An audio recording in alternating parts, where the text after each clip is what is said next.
Deputada, eu quero trazer duas pautas que têm conexão e a senhora sempre fala sobre segurança pública nos seus pronunciamentos aí na Assembleia. Primeiro, o Renan Santos, líder do MBL, defendeu que policiais possam, abre aspas, caçar, prender e levar a óbito, fecha aspas, criminosos em caso de resistência. Ele disse isso no ato na Câmara Municipal de São Paulo. Ele disse ainda, abre aspas de novo, não querer paz, mas uma guerra contra as facções criminosas. Ele fez esse discurso ao lado do Ricardo Nunes, do prefeito de São Paulo, que também criticou as corregedorias das polícias, dizendo que isso desmotiva os agentes. O evento reuniu líderes da direita para lançar um pacto anticriminalidade. Nos bastidores, a aproximação de Nunes com os temas da segurança é vista como estratégica numa possível candidatura ao governo de São Paulo em 2026. Mas, deputada, parece que o que o Renan aí, o MBL, a extrema-direita querem não é exatamente uma novidade, né? Entre 2003 e 2024, um crescimento de 120% na morte de crianças e adolescentes em decorrência da ação policial. A polícia já está fazendo isso, né, deputada? Já está matando em especial criança e adolescente preto, pobre, periférico no estado de São Paulo inteiro. Com certeza, principalmente para esses candidatos que se colocam como candidatos a governo de São Paulo da extrema-direita. Quanto mais violenta e truculenta for a polícia, eu acredito que eles pensam que eles vão ter mais votos. Eu não penso que a sociedade ela reage desta forma. É claro que uma parcela da sociedade, infelizmente, aplaude essas atitudes extremamente autoritárias e truculentas da PM de São Paulo, do estado de São Paulo. Mas imagina você, se essas práticas se concretizarem, a polícia sair matando. Já faz isso e muito. Né? Imagine se você não tem as corregedorias, se você não tem as ouvidorias, se você não tem o Ministério Público, né, setores da sociedade organizados, políticos que possam, com mandatos também, que possam se indignar diante disso, como a gente tem feito de uma forma sistemática aqui na Assembleia Legislativa, o que seria? Né? Já vivemos uma guerra, essa guerra seria ainda muito pior. E os números demonstram isso, né, infelizmente. Quando você citou esses dados do aumento de 125%, dados que não são nossos, veja bem, é da Unicef. Portanto, a Unicef dispensa qualquer dúvida da tal a credibilidade que ela tem quando ela apresenta esse tipo de informação para nós, quando ela socializa essa informação.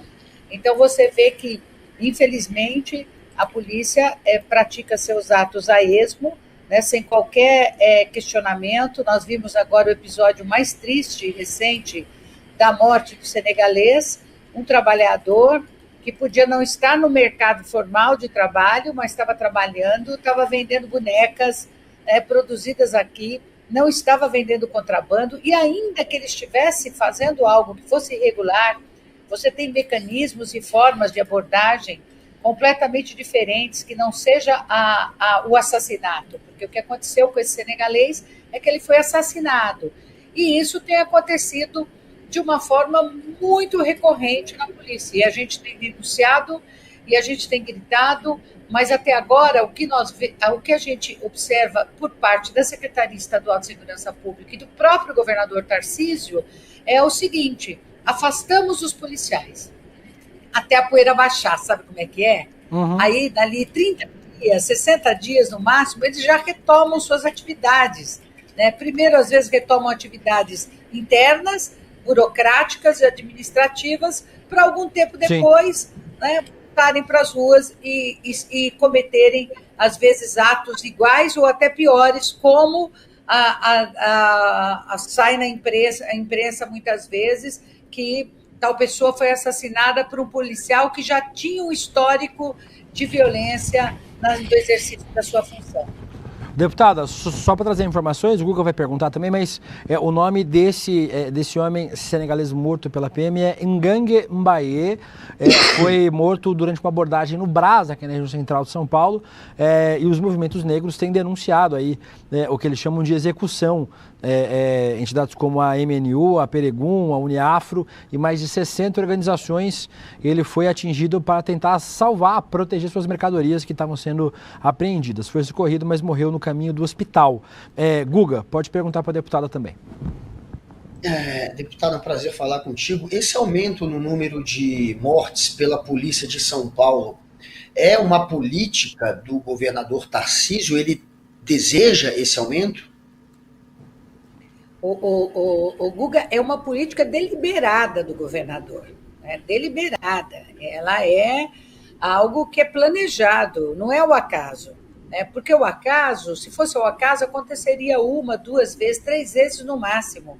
E não é isso que a gente observa, não é isso que as estatísticas demonstram. O próprio Fórum Nacional de Segurança Pública, a própria Secretaria de Segurança Pública, quando ela apresenta seus dados, né, ela apresenta isso e sem qualquer vergonha, né? É como se isso fosse um troféu, né, como se essas mortes fossem um troféu da boa política de segurança que é imprimida pela atual gestão. Né? Você não vê investimentos na parte da inteligência policial, você não vê investimentos na formação desses policiais, né, nos cursos que eles poderiam ter, nos treinamentos, na capacitação, na formação continuada que precisaria haver e não há. Então, é muito enviesado. Eu não conheço ainda esta PEC da segurança pública com profundidade que foi encaminhada ao Congresso, mas eu espero que essa PEC de segurança pública possa alterar esse quadro, possa diminuir a violência que a Polícia de São Paulo tem provocado, não só, às vezes, uma manifestação simples. Você disse da morte do senegalês, no dia seguinte, não só os imigrantes que estão vivendo no Brasil, como outros movimentos se juntaram, inclusive o pessoal da OAB, da área de direitos humanos da OAB, se juntaram numa manifestação que foi reprimida absurdamente pela polícia. Quer dizer, nem manifestar você pode. Aqui dentro da Assembleia Legislativa, que é um espaço absolutamente autônomo, democrático, de um outro poder, quantas vezes já em matérias bastante polêmicas, a polícia já não entrou aqui, já não lançou bomba de gás lacrimogêneo, gás de pimenta, o que, na minha opinião, é um absurdo. E apesar dos nossos protestos, das nossas denúncias, infelizmente, isso continua a acontecer. Dentro e na sociedade, muito pior, nas ruas, muito pior, nas comunidades pobres, pior ainda.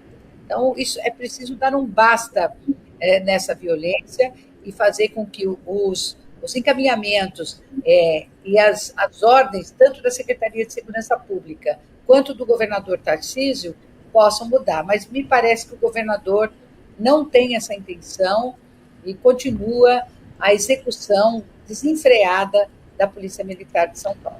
Agora, deputada, para a gente tem um assunto que eu não posso deixar aqui de falar com a senhora sobre, a senhora falou sobre o orçamento, uma outra violência que talvez não seja tão óbvia, mas seja simbólica.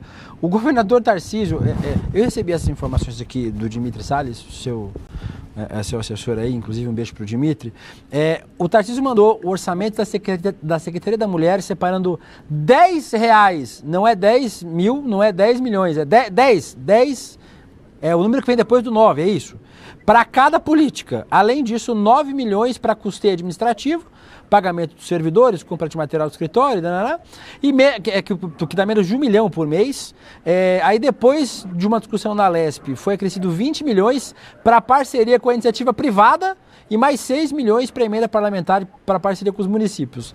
Resumidamente, o governo segue com R$10 para poucos programas da Secretaria da Mulher, entre eles R$10 para uma parceria para a promoção da saúde da mulher, R$10 para atenção à saúde da mulher gestante e outros 2, a autonomia financeira da mulher e enfrentamento à violência da mulher, o repasse do orçamento para a parceria privada. Ou seja, para o Tarcísio, então, a defesa e a proteção da mulher em São Paulo é desimportante.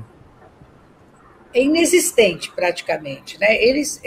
Essa secretaria existe proforme, ela não tem orçamento decente, digno, que possa implementar um conjunto de ações, de políticas públicas voltadas para a mulher. Por isso mesmo, essa é uma das razões, obviamente, que a violência sobre a mulher aumentou de uma forma assim exponencial no estado de São Paulo. De 2023 para 2024, nós tivemos um aumento de 13% no feminicídio.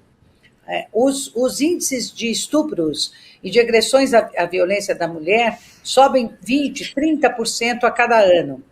E por quê? Porque você não tem uma política que possa acolher essas mulheres, que possa protegê-las, que possa ampará-las. E mais do que isso, as promessas também não são executadas. Havia uma promessa da instalação das delegacias de defesa da mulher 24 horas, nós temos mais de 140 delegacias da defesa da mulher no estado de São Paulo, das quais apenas 11 funcionam 24 horas. E os estudos demonstram que esse funcionamento extensivo e ininterrupto é fundamental, porque é um equipamento importantíssimo onde as mulheres pedem socorro e onde poderia resultar numa diminuição significativa da violência sobre a mulher. De modo que os dados são estarrecedores e a gente tem procurado ter projetos voltados nesse sentido. Não se faz política de redução da violência ou de investimento na saúde, na igualdade salarial, na ocupação das mulheres nos espaços de poder, enfim, tudo aquilo que nos aflige, se não houver investimentos fortes. Portanto, esses 29 milhões que foram destinados para a secretaria é uma vergonha. É uma forma que o governo do Estado considera que esta política, que esta causa, é uma causa definitivamente que ele não se importa. Por isso, eu apresentei uma PEC que destina 0,5% do total do orçamento do Estado voltado para as políticas das mulheres. Então, a gente espera e muito que isso possa... Caiu aqui minha imagem, não sei. Você está ouvindo? A gente está ouvindo, mas está com a imagem travada, deputada. Mas, enfim, essa PEC de 0,5%, ela poderá resultar num incremento de políticas públicas se for aprovada aqui, porque PEC é emenda constitucional. Sim. E aí não tem como, o governo que for não pode fugir disso. Deputada, aproveitar, a senhora está com a imagem travada, mas conseguimos te ouvir, te agradecer pelo trabalho na Assembleia, desejar um bom trabalho para a senhora e muito obrigada por oferecer um tempinho aqui para o Rolê CL. Obrigado, deputada, obrigado. Um abraço. Eu que agradeço, Guga, eu que agradeço, De Luca, um abraço para vocês e uma feliz Páscoa também.